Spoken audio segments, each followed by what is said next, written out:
আমরা জাতীয় নাগরিক পার্টি এনসিপির অনুরোধকে বিবেচনায় নিয়ে আমাদের ছাত্র সমাবেশের স্থানটি পরিবর্তন করার সিদ্ধান্ত গ্রহণ করেছি।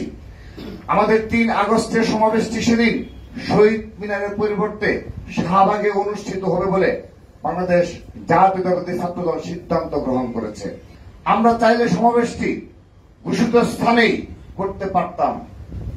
আমাদের সকল প্রস্তুতি ছিল, আমাদের সেই ধরনের সাংগঠনিক প্রস্তুতি সম্পন্ন হয়েছে, কিন্তু আমরা কাটার পরিবর্তে ফুল দিলাম। আমরা উস্কানির বিপরীতে শান্তি ও সহাবস্থানের বার্তা দিলাম। আমরা মনে করি আমরা অকারণ উত্তেজনা ছড়ানোর বদলে উদারতার অনন্য দৃষ্টান্ত স্থাপন করলাম। আমরা মনে করি এই ঘটনা বাংলাদেশের ছাত্র রাজনীতির ইতিহাসে শান্তি, সম্প্রীতি, উদারতা ও সৌহার্দ্যের অনন্য নজির হয়ে থাকবে। যারা সফল অভ্যুত্থানের পর অভ্যুত্থানের একক মালিক হয়ে উঠতে চাইছেন,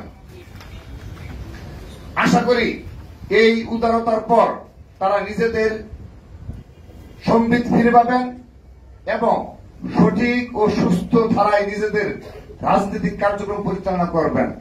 অন্য সকল মত ও পথের প্রতি ন্যূনতম শ্রদ্ধা পোষণ করবেন। সকল বিষয়ে হঠকারিতার রাস্তা পরিত্যাগ করবেন।